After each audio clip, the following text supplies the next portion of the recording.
Hallelujah, യേശുവേ ആരാധന. അഭിഷേകാഗ്നിയുടെ എല്ലാ പ്രേക്ഷകർക്കും രക്ഷിതാവും കർത്താവുമായ യേശു ക്രിസ്തുവിന്റെ അത്ഭുത നാമത്തിൽ കൃപയും സമാധാനവും. Price the Lord. ഇന്ന് നാം ചിന്തിക്കുന്നത് സുഭാഷിതങ്ങളുടെ പുസ്തകത്തിൽ 13-ാം അധ്യായത്തിൽ 14-ാമത്തെ തിരുലിഖിതം. ജ്ഞാനിയുടെ ഉപദേശം ജീവന്റെ ഉറവയാണ്. മരണത്തിന്റെ കെണിയിൽ നിന്ന് രക്ഷപ്പെടാൻ അത് നമ്മെ സഹായിക്കുന്നു. ഹല്ലേലൂയ. പ്രിയപ്പെട്ട സഹോദരങ്ങളെ, നമ്മുടെ ജീവിതത്തിൽ സങ്കീർണങ്ങളായ പല സാഹചര്യങ്ങളിലൂടെ നാം കടന്നു പോകേണ്ടി വരും. വളരെ അന്ധകാരം നിറഞ്ഞ ജീവിത അനുഭവങ്ങളിലൂടെയും നാം കടന്നു പോകേണ്ടി വരും. അങ്ങനെ നാം കടന്നു പോകേണ്ടി വരുമ്പോൾ തക്ക സമയത്ത് നമ്മുടെ ആന്തരിക നേത്രങ്ങൾ കുരുടായി പോകുന്ന സമയത്ത്, നമ്മുടെ ആന്തരിക നേത്രങ്ങൾ ഇരുട്ടായി പോകുന്ന സമയത്ത് ജീവന്റെ പാതകൾ പറഞ്ഞു തരാൻ ആരെങ്കിലും നമുക്കുണ്ടെങ്കിൽ അത് നമ്മുടെ ജീവിതത്തിന് വലിയ ഒരു സംരക്ഷണമാണ്. സുഭാഷിതങ്ങളുടെ പുസ്തകത്തിൽ 18-ാം അധ്യായത്തിൽ 19-ാം തിരുലിഖിതം, സഹായത്തിന് സഹോദരനുള്ളവൻ ഉറപ്പുള്ള നഗരം പോലെയാണ്. ശത്രുക്കൾക്ക് പെട്ടെന്ന് അതിനെ തോൽപ്പിക്കാൻ സാധിക്കുകയില്ല. ഹല്ലേലൂയ. പ്രിയപ്പെട്ട സഹോദരങ്ങളെ, എന്റെ തന്നെ ഒരു അനുഭവം ഞാൻ നിങ്ങളോട് പറയാം.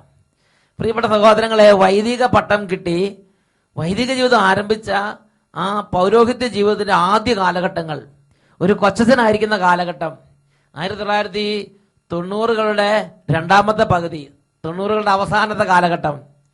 അങ്ങനെ ഇരിക്കുമ്പോഴാണ് ഒരു മീറ്റിംഗിൽ വെച്ച് വളരെ പ്രകോപനപരമായി പല ആളുകളും പല അഭിപ്രായങ്ങൾ പറഞ്ഞുകൊണ്ടിരിക്കുകയാണ്. അഭിയുന്നി പിതാവാണ് ആ മീറ്റിംഗിൽ അധ്യക്ഷനായിരിക്കുന്നത്.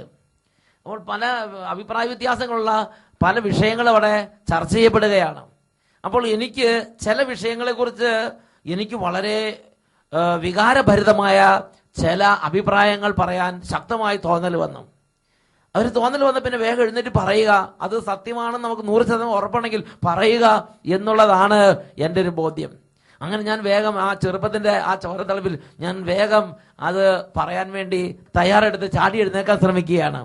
ആ സമയത്ത് തൊട്ടടുത്ത് എൻ്റെ വളരെ സ്നേഹിതനും എന്നെ 100% അറിയാവുന്ന ഒരു അച്ഛൻ തൊട്ടടുത്ത് ഇരിക്കുകയാണ്.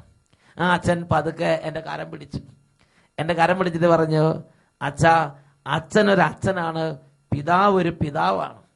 അതുകൊണ്ട് അച്ഛൻ വികാരഭരിതമായി ഒരു കാര്യം സംസാരിക്കാൻ തുടങ്ങുമ്പോൾ 2 തവണ ആലോചിക്കണം. അതുകൊണ്ട് അച്ഛൻ ഇപ്പം അത് പറഞ്ഞില്ലെങ്കിലും ലോകം ഇടിഞ്ഞു വീഴുവൊന്നുമില്ല. പ്രിയപ്പെട്ട സഹോദരങ്ങളെ, ഞാൻ ഒരു സെക്കൻഡ് ഞാൻ വീണ്ടും ചിന്തിച്ചു. വീണ്ടും വിചാരം, ശരിയാണ്, ഞാൻ ഈ പറയുന്നത് വളരെ വിവാദപരമായ ഒരു പ്രസ്താവനയാണ്. ഇത് വികാരഭരിതമായൊരു രംഗമാണ്. ഇവിടെ ഞാൻ പറയുമ്പോൾ ചിലപ്പോൾ അത് പാളിപ്പോവുകയോ താളപ്പഴ വരികയോ ചെയ്താൽ അത് പിന്നെ എനിക്ക് തിരിച്ച് അത് നേരെയാക്കാൻ പറ്റുകയില്ല. ഒരു സെക്കൻഡ് ആലോചിച്ചപ്പോൾ എനിക്ക് വീണ്ടും വിചാരമുണ്ടായി. ഞാൻ അഭിപ്രായം അന്ന് പറഞ്ഞില്ല. ഞാൻ അവിടെ ഇരുന്നു. പിന്നെ അത് ശാന്തമായി. പ്രിയപ്പെട്ട സഹോദരങ്ങൾ, അതിനുശേഷം ഞാൻ തിരിഞ്ഞു ചിന്തിക്കുമ്പോൾ അന്ന് ആ അഭിപ്രായം ആ വിധത്തിൽ എനിക്ക് പറയാൻ വന്ന ആ വിധത്തിൽ തന്നെ ഞാനത് പറഞ്ഞിരുന്നെങ്കിൽ ഒരു പക്ഷേ അത് ഗുണത്തെക്കാളേറെ ഒരുപാട് പേർക്ക് മുറിവിനും വേദനയ്ക്കും കാരണമാകുമായിരുന്നു. നോക്ക്, ഒരു വലിയ അനർത്ഥം, ഒരു വലിയ ദുരന്തം വിളിച്ചു വരുത്താമായിരുന്ന രംഗമാണത്. അപ്പോൾ ജ്ഞാനിയും ദൈവകൃപ നിറഞ്ഞവനുമായ ഒരു സ്നേഹിതൻ തൊട്ടടുത്തുണ്ടായിരുന്നത് വലിയ അനുഗ്രഹത്തിന് കാരണമായി. അതാണ് സുഭാഷിതങ്ങളുടെ പുസ്തകത്തിൽ 18-ാം അധ്യായത്തിൽ 19-ാമത്തെ വാക്യത്തിൽ വായിച്ചത്, സഹായത്തിന് സഹോദരനുള്ളവൻ ഉറപ്പുള്ള നഗരം പോലെയാണ്. ജ്ഞാനിയുടെ ഉപദേശം ജീവന്റെ ഉറവയാണ്. അത് നമുക്ക് മാത്രമല്ല, നമ്മുടെ അവിവേകം വഴി മുറിവേൽക്കാനും തകരാനും സാധ്യതയുള്ള അനേകർക്ക് അത് ജീവന്റെ ഉറവയാണ്. പ്രിയപ്പെട്ട സഹോദരങ്ങൾ, വേറൊരു വാക്കി പറഞ്ഞാൽ നാം ജ്ഞാനികളായവരുടെ ഉപദേശത്തെ ശ്രവിക്കണം. ജ്ഞാനികളായവരുടെ ഉപദേശത്തെ നാം അന്വേഷിക്കണം. Price the Lord. ഈ നിമിഷങ്ങളിൽ നമുക്കൊന്ന് പ്രാർത്ഥിക്കാം. എല്ലാവരും ഒന്ന് ഒരു നിമിഷം എഴുന്നേറ്റ് നിൽക്കുകയാണ്. ഈ വചന ശുശ്രൂഷ നിമിഷങ്ങളിൽ എല്ലാ അവിവേകത്തിന്റെ കെട്ടുകളും അഴിയണം, എല്ലാ ദുരുപദേശത്തിന്റെ കെട്ടുകൾ അഴിയണം. നേരായ മാർഗത്തിൽ നടത്തുന്ന സത്യോപദേശം നൽകുന്ന സത്യോപദേശികളെ വലിയ ബഹുമാനത്തോടെ ദൈവം അയച്ച ദൈവത്തിന്റെ ദാസന്മാരെന്ന നിലയിൽ അവരെ സ്വീകരിക്കാൻ. ഒരുപക്ഷെ അവർ വീട്ടിൽ നമ്മുടെ അമ്മയായിരിക്കാം, വീട്ടിലെ അപ്പനായിരിക്കാം, വീട്ടിലെ ചേട്ടനായിരിക്കാം, അനിയനായിരിക്കാം, അനിയത്തിയായിരിക്കാം, നമ്മുടെ കൂടെ വർക്ക് ചെയ്യുന്ന സഹപ്രവർത്തകരായിരിക്കാം. സത്യോപദേശം നൽകുന്നവരുണ്ടെങ്കിൽ അവര് ദൈവം നമുക്ക് നൽകിയ അത്യുന്നതമായ ഒരു അനുഗ്രഹമായി അവരെ നമ്മൾ മാനിക്കണം. ഇങ്ങനെ പ്രാർത്ഥിക്കാം. യേശുവേ, ജീവിതത്തിന്റെ അന്ധകാരാവൃതമായ നാളുകളിൽ പാപത്തിൽ വീഴാതെ രക്ഷിക്കുവാൻ അങ്ങയുടെ ജ്ഞാനത്തെ അയക്കണമേ. യേശുവേ, സങ്കീർണങ്ങളും സമ്മർദ്ദം പൂരിതമായ സാഹചര്യങ്ങളിലൂടെ നടന്നു പോകേണ്ടി വരുമ്പോൾ സത്യ വെളിച്ചത്തിൽ നീങ്ങുവാൻ സത്യ ഉപദേശം തരുന്നവരെ ഞങ്ങളുടെ അടുക്കലേക്ക് അയക്കണമേ. അവരെ മാനിക്കുവാനുള്ള അഭിഷേകം നൽകണമേ. കരങ്ങൾ ഉയർത്തി നമുക്ക് ഉറക്കെ സ്തുതിക്കാം. Hallelujah, hallelujah. ഓ ദൈവമേ, ആത്മാവിനെ അയക്കണമേ. ഓ ദൈവമേ, ആത്മാവിനെ അയക്കണമേ. ഓ ദൈവമേ, ആത്മാവിനെ അയക്കണമേ. അത്യുന്നത ശക്തി അയക്കണമേ. ക്ഷീണങ്ങൾ മാറിപ്പോകട്ടെ. ദൈവവചനത്തിനു വേണ്ടി കാതുകൾ തുറക്കാൻ കൃപ ലഭിക്കട്ടെ.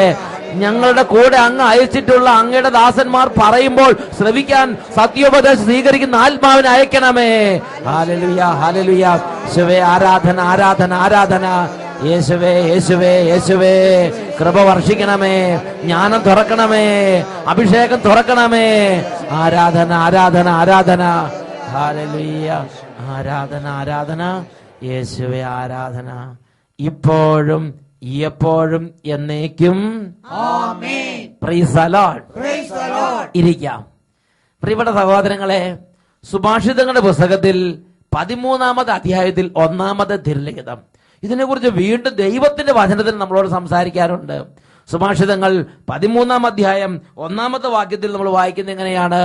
വിവേകമുള്ള മകൻ പിതാവിന്റെ ഉപദേശം കേൾക്കുന്നു, പരിഹാസകൻ ശാസനം ഇഷ്ടപ്പെടുന്നില്ല.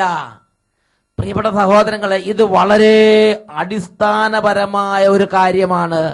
വിവേകമുള്ള മകൻ പിതാവിന്റെ ഉപദേശത്തെ ശ്രവിക്കുന്നു, കേൾക്കുന്നു, സ്വീകരിക്കുന്നു.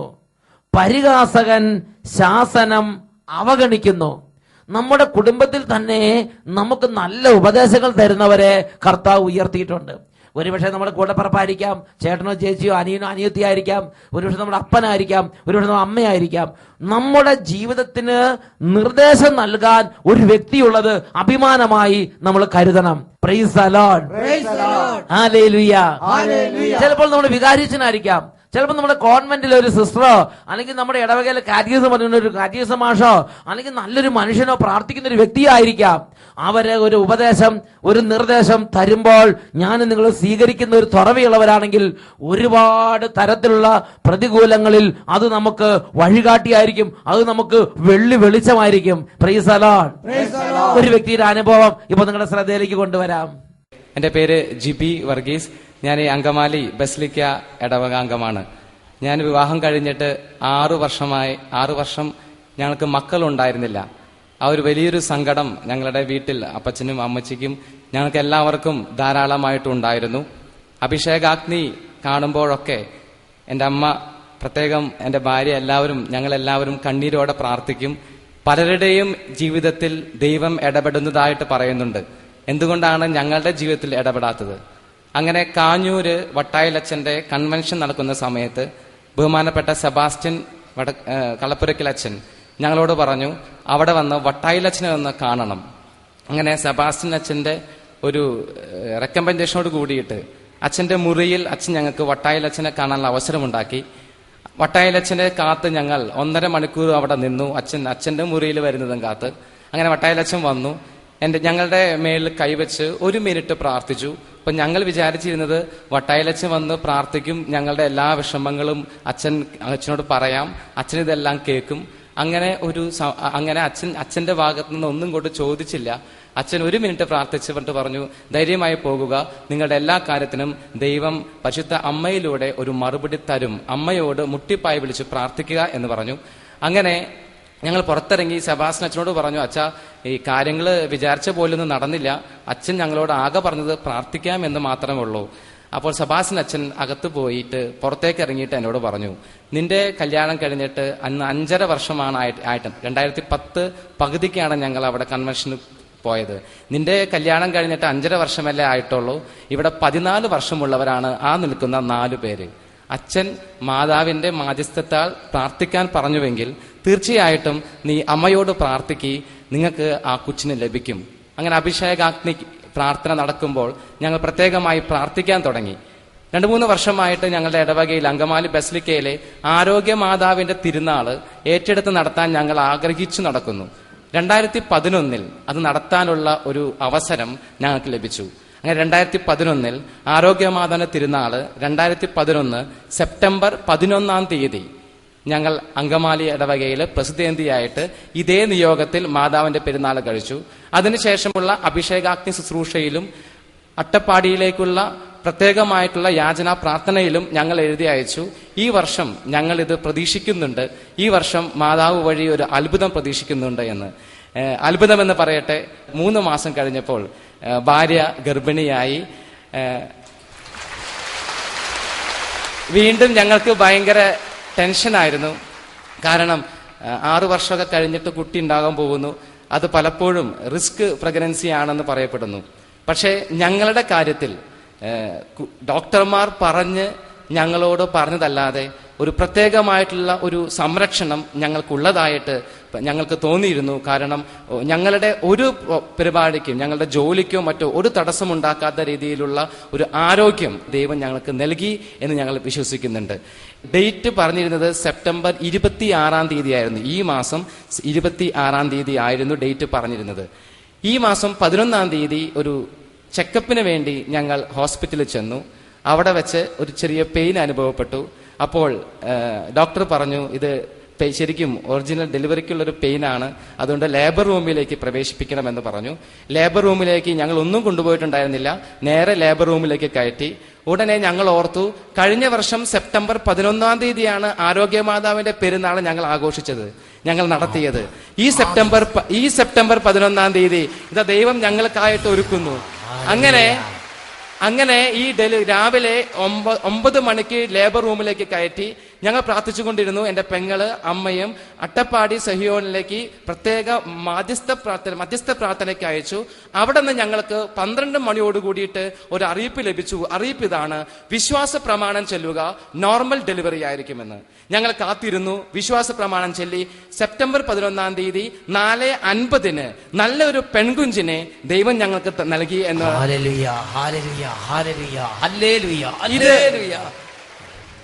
ഞങ്ങളോട് ഡോക്ടർമാർ പറഞ്ഞിരുന്നത് 40% ഉള്ളൂ ഡോക്ടർമാർക്ക് കാരണങ്ങൾ കണ്ടുപിടിക്കാൻ.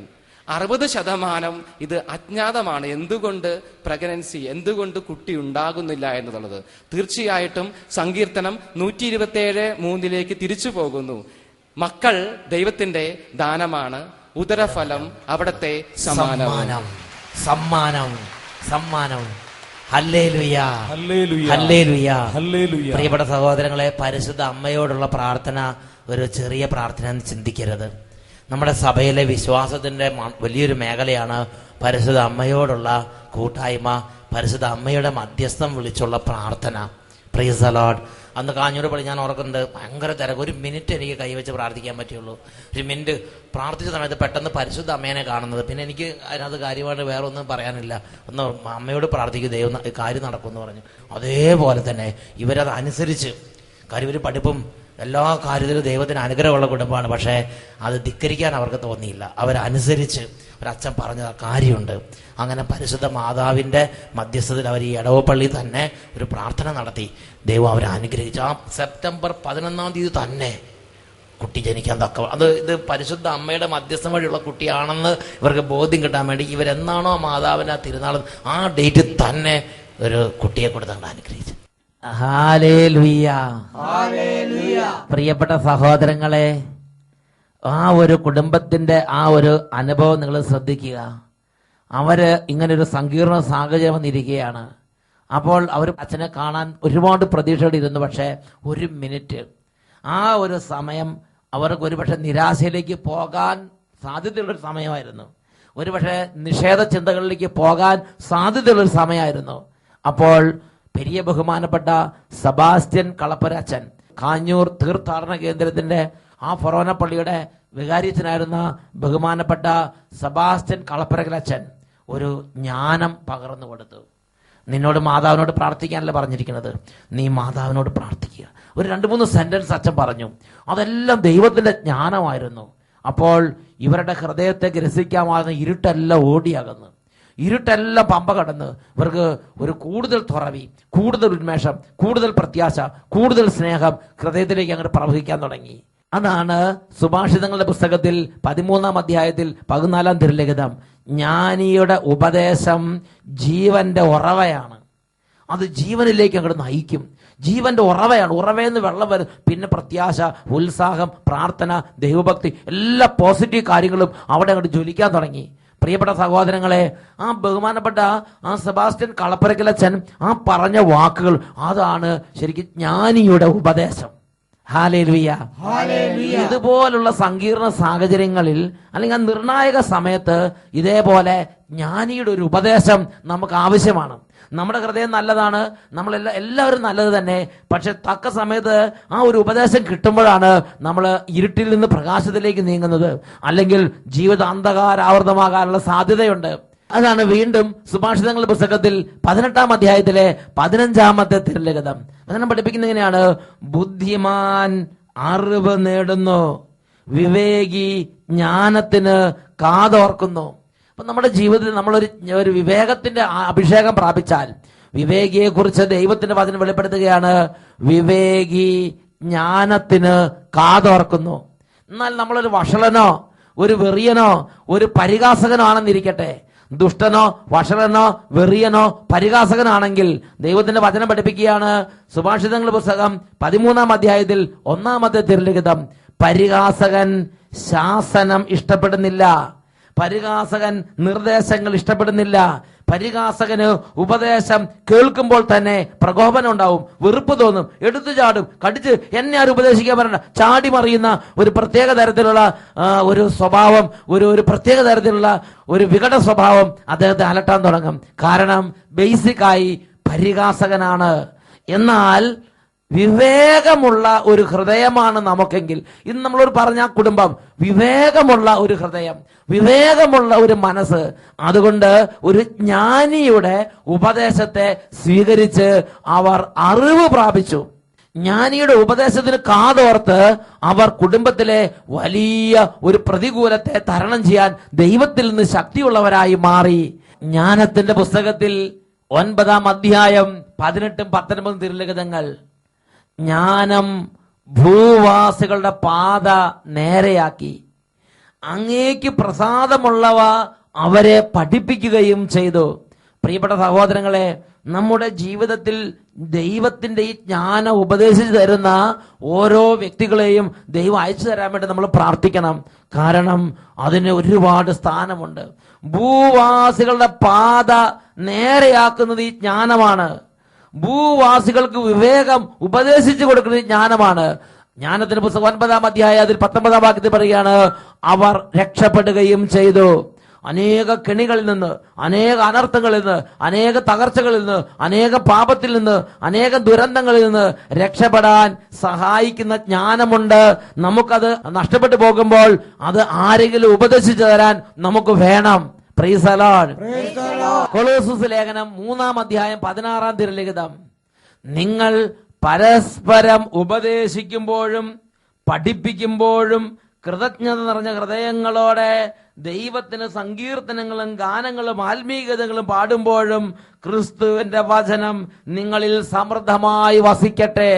പ്രിയപ്പെട്ട സഹോദരങ്ങളെ, കൊളോസോസ് 3:16 പഠിപ്പിക്കുകയാണ്, നിങ്ങൾ പരസ്പരം പഠിപ്പിക്കുമ്പോഴും നിങ്ങൾ പരസ്പരം ഉപദേശിക്കുമ്പോഴും ക്രിസ്തുവിന്റെ വചനം നിങ്ങൾ സമൃദ്ധമായി എന്ന് പറഞ്ഞാൽ ഒരു ക്രിസ്തീയ ജീവിത അന്തരീക്ഷത്തിലെ ഒരു രീതിയാണ് പരസ്പരം പഠിപ്പിക്കണം.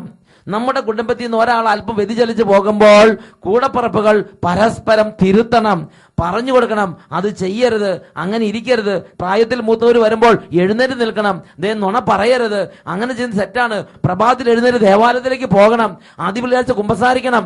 ഓരോ കാര്യങ്ങളും പരസ്പരം പറഞ്ഞു കൊടുക്കണം, പരസ്പരം ഉപദേശിക്കണം, പരസ്പരം പഠിപ്പിക്കണം. ഇത് ക്രിസ്തീയമായ ഒരു ജീവിതചര്യയാണ്, ഒരു ജീവിത രീതിയാണത്. പ്രിയപ്പെട്ട സഹോദരങ്ങളെ, ഇങ്ങനെ അങ്ങോട്ടും ഇങ്ങോട്ടും ഉപദേശിക്കുമ്പോൾ സ്വീകരിക്കുന്ന ഒരു മനസ്സ് നമ്മൾ നമ്മുടെ ഉള്ളിൽ കീപ്പപ്പ് ചെയ്യണം. ഹെബ്രായ ലേഖനത്തിൽ 3-ാം അധ്യായത്തിൽ 13-ാം തിരുലിഖിതം വചനം പഠിപ്പിക്കുകയാണ്, ഇന്ന് എന്ന് വിളിക്കപ്പെടുന്ന കാലം ഉള്ളിടത്തോളം ദിവസം എല്ലാ ദിവസവും നിങ്ങൾ പരസ്പരം ഉപദേശിക്കുവിൻ. ഇത് നിങ്ങൾ പാപത്തിന്റെ വഞ്ചനയാൽ കഠിന ഹൃദയരാകാതിരിക്കുവാൻ വേണ്ടി തന്നെ. നിങ്ങൾ പരസ്പരം പഠിപ്പിക്കണം, തിരുത്തണം, ഉപദേശിക്കണം. ഇത് ദൈവാത്മാവ് നമ്മിൽ നിന്ന് പ്രതീക്ഷിക്കുന്നുണ്ട്. നമുക്ക് എഴുന്നേറ്റ് നിൽക്കാം. പ്രിയപ്പെട്ട സഹോദരങ്ങളെ, ജ്ഞാനിയുടെ ഉപദേശം ജീവന്റെ ഉറവയാണ്. എന്റെ ചുറ്റുപാടുമുള്ള ദൈവമക്കൾ ജീവന്റെ മാർഗത്തിൽ നിന്ന് വിശുദ്ധ വചനത്തിന്റെ വഴികളിൽ നിന്ന് വ്യതിചലിക്കുമ്പോൾ ഞാൻ ദൈവികമായ ഒരു ജ്ഞാനം ഉപദേശിച്ചു കൊടുക്കണം. ആരെങ്കിലും എനിക്കായി ദൈവത്തിന്റെ വെളിപ്പെടുത്തലുകൾ ജ്ഞാനമായി പറയുമ്പോൾ ഞാൻ ആ ഉപദേശത്തെ സ്വീകരിക്കണം. ഓ ദൈവമേ, അതിന് തക്കവണ്ണം എന്റെ ഹൃദയത്തെ അവിടുന്ന് അഭിഷേകം ചെയ്യണമേ. 2 കരങ്ങൾ ഉയർത്തി ഹൃദയത്തെ ദൈവസന്നിധിയിലേക്ക് സമർപ്പിച്ച് നമുക്ക് ഉറക്കെ സ്തുതിക്കാം. Hallelujah, hallelujah. ഓ ദൈവമേ, കൃപയുടെയും വിവേകത്തിന്റെയും ആത്മാവിനെ അയക്കണമേ. വിവേകത്തോടെ സംസാരിക്കാനും ദൈവദാനങ്ങൾക്ക് ഒത്തവിധം ചിന്തിക്കാനും മക്കളെ അനുഗ്രഹിക്കണമേ. Hallelujah, hallelujah, hallelujah. എല്ലാം മർക്കട മുഷ്ടി സ്വഭാവവും യേശുനാമത്തിൽ വിട്ടുമാറി പോകട്ടെ. ആരാധന, ആരാധന, ആരാധന. എതിർ ചിന്തകളും മല്ലടിക്കുന്ന പ്രകൃതങ്ങളും യേശുനാമത്തിൽ ഇപ്പോൾ വിട്ടുമാറി പോകട്ടെ. Hallelujah, hallelujah, hallelujah. എല്ലാ തരത്തിലുള്ള ദുരദൃഷ്ടങ്ങളും തിന്മയുടെ സ്വഭാവങ്ങളും യേശുനാമത്തിൽ വിട്ടുമാറി പോകട്ടെ. Hallelujah, hallelujah, hallelujah. യേശുവേ, ആരാധന, ആരാധന, ആരാധന. ഓ ദൈവമേ, അങ്ങയുടെ പ്രിയപ്പെട്ട മക്കളെ അലട്ടിക്കൊണ്ടിരിക്കുന്ന എല്ലാ തരത്തിലുള്ള അന്ധകാരങ്ങളിൽ നിന്ന് കുടുംബങ്ങളെ വിടുവിക്കണമേ കർത്താവേ. യേശുവേ, ആരാധന, ആരാധന. യേശുവേ, ആരാധന, ആരാധന. യേശുവേ, നന്ദി. യേശുവേ, സ്തുതി. ഇപ്പോഴും എപ്പോഴും എന്നേക്കും. ആമേൻ, ആമേൻ, ആമേൻ. Praise the lord, praise the lord. ജ്ഞാനിയുടെ ഉപദേശം ജീവന്റെ ഉറവയാണ്. മരണത്തിന്റെ കെണിയിൽ നിന്ന് രക്ഷപ്പെടാൻ അത് നമ്മെ സഹായിക്കുന്നു.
Hallelujah, hallelujah.